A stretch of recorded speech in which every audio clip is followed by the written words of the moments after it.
Let's turn now to a different cat. Yeah. The Panthers. Yeah. Yes. After firing Frank Reich, Panthers owner David Tepper is now looking to hire the 7th full-time head coach in franchise history. That's true. Sports director Nick Carboni takes a look at some of the names leading that list.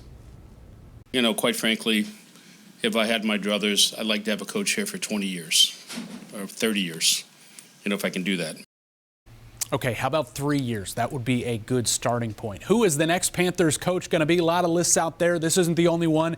There are some names you've heard already here, but let's break them down. I think your first phone call, if you're David Tepper, is to this guy right here, and you've got the phone number. Ben Johnson, offensive coordinator with Detroit. He's very creative, but remember, he turned down an interview request from Carolina last year, and he might have options. Go to Philly. Brian Johnson, in his first year calling plays for the Eagles. Maybe he could unlock Bryce Young in the run-pass option game. Staying on that side of the ball, because that seems to be where things are headed, Bobby Slowick has been doing work this year down with the Texans with some guy named C.J. Stroud. Now, with 3 midseason firings for David Tepper, is the job less desirable for a top candidate? I pose that question to our friend Julian Council with Locked On Panthers.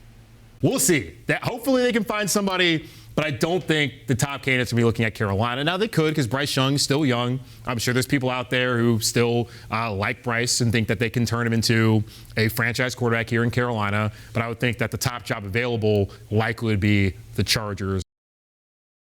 Okay, let's look internally. Interim coach Chris Tabor, respectfully, great guy, a lot of energy. He's not going to have a chance to get this, especially if Steve Wilks didn't last year. Jim Caldwell, he's been a head coach in this league. He seems to be getting more involved with things now that Reich is gone, but I don't think they'll go that route. Maybe offensive coordinator Thomas Brown back with play calling duties if he can get Bryce going and salvage his rookie season. But I think defensive coordinator Ejiro Evero is more ready to be a head coach right now. Question is, will he have other options? He's been done so well with the defense this year despite all those injuries. Okay, got to hand you the big splashy names. It's obligatory to put Jim Harbaugh on this list right at this point. Steve Wilks, he and Tepper would have to swallow a lot of pride each for that to happen. Trading for Bill Belichick, is that really going to work for either side? I'm not so sure it will. Okay, how about Greg Olsen? That's what we're all talking about today. The Athletic says Olsen would be interested in the job if the Panthers are interested in him. I'm interested in keeping Greg on my TV every Sunday. He does a great job there. Maybe a front office role, not sure about head coach just yet. Tepper was asked if his coaching turnover is going to detract top candidates from wanting the job. He emphatically said no. More from his news conference, a brief one, coming up at 6.